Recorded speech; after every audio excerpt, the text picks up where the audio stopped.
This is not the moment they fell in love. This is the moment one of them made a mistake. In a city as crowded as Shanghai, it's easy to disappear. What's harder is knowing who made you disappear. Charles believed he was here to observe. Clara believed she was here to learn. Both of them were wrong. Because the first time their hands touched, something irreversible was already in motion. Someone noticed. And before this night is over, one of them will wish they had never come to China. Here's the question you should be asking right now. Which one? Shanghai never announces itself. It surrounds you first. Then it decides whether to keep you. Millions arrive here every year believing they are visitors. Most are wrong. Charles arrived believing he was prepared. Oxford had trained him to observe, to analyze, to remain untouched by chaos. Clara arrived believing she was invisible.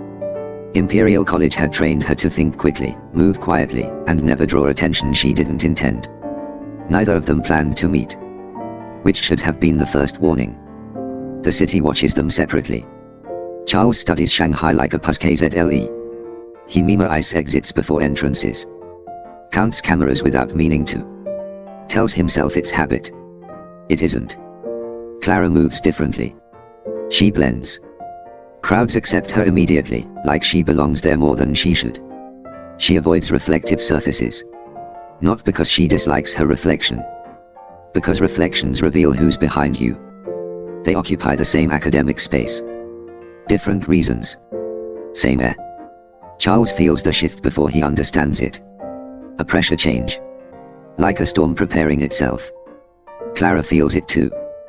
But she doesn't look up immediately. She waits. People who wait usually know something. Others don't. It happens by accident. At least that's how it looks. A brief collision. A brush of skin. Barely a second. Charles reacts instinctively. Not with surprise. With recognition. Clara pulls back just a fraction too fast. Something changes before either of them names it. Not distance. Not closeness. Pressure. The kind that builds quietly. The kind that turns affection into risk. Shanghai feels tighter now. Crowds linger a second longer. Streets feel narrower than before. The city has moved them from curiosity to consequence. Charles begins to relax. That alone should worry you. People like him don't relax unless they believe control is guaranteed. Clara notices the change immediately. She adjusts. She always does. Clara starts letting Charles see pieces of her. Not the important ones.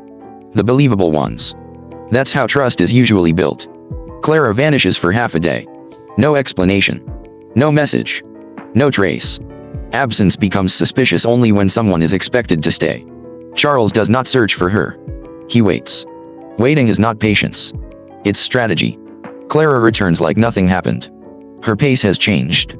Her breathing is steadier. Her eyes no longer scan the crowd.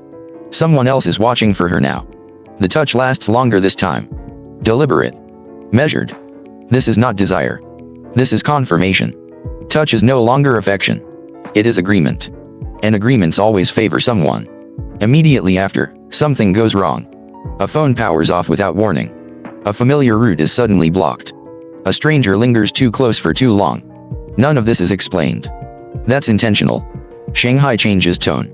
Neon feels harsher. Reflections multiply. Every surface offers a second version of reality. Charles notices he's being followed. Clara notices he notices. Neither of them speaks. Silence becomes a test. The most dangerous lies are the ones never told.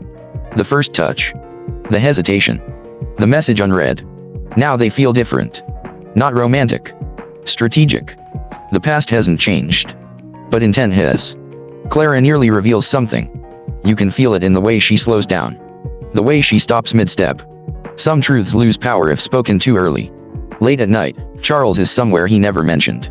Only this. He is calmer there than he ever is with Clara. That should disturb you. Clara begins leading without appearing to. Routes change.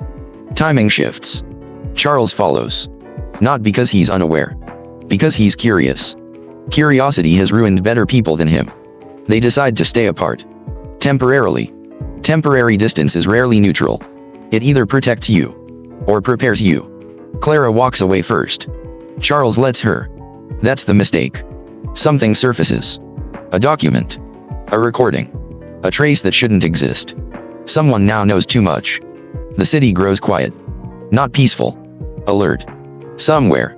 Between attraction and exposure. A line has been crossed. Neither of them knows exactly when. But one of them understands something now. That the other still doesn't. And if you think this story is about who can be trusted, you're already asking the wrong question. Distance doesn't calm things. It sharpens them. Shanghai grows louder when they stop walking together. Every sound feels deliberate now. Charles begins noticing patterns he missed before. Not in the city. In himself. Clara begins noticing absences. Not in Charles. In her control. Someone is following Clara. She confirms it 3 times before believing it. Being watched and believing you're being watched. Feel identical. That's the problem. Clara changes routes. The watcher adjusts. Charles changes nothing. The watcher adjusts anyway. They meet again. Not planned. Not accidental. Necessary. Faces can lie. Instead, notice this. They stand too close to escape quickly. Too far to touch. That space between them is the most dangerous place in the story so far. Clara shifts tone. She offers warmth where distance used to be. Certainty where hesitation lived. People don't become braver when threatened. They become precise. Charles responds differently. He becomes softer. That's new. Softness from someone like him is rarely unguarded. Phones behave strangely. Signals drop in specific places. Messages arrive out of order. Because interference doesn't have to be digital. It can be emotional. They are no longer alone together. Even when no one else is visible. Someone benefits from their closeness. Someone else benefits from their mistrust. Those are not always the same person. Charles is presented with a choice. Not directly. Not openly. A door left unlocked. A question never asked. An opportunity disguised as coincidence. What matters is this. After that moment, he is no longer reacting. He is acting. Clara makes a mistake. A small one. So small it almost passes unnoticed. A phrase repeated. A detail remembered too clearly.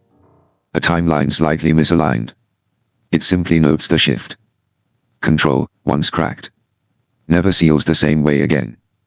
Clara almost tells the truth. Not the whole truth. The kind of truth people offer. To see how much damage it causes. Some revelations are weapons. Others are warnings. This one is neither. It's bait.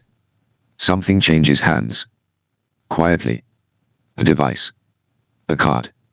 A piece of information too small to matter. Except it does. Only this. Someone now has leverage. They grow closer again. That's the trap.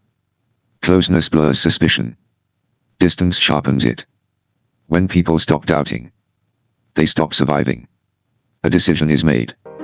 Not by Clara. Not by Charles. But it will define both of them.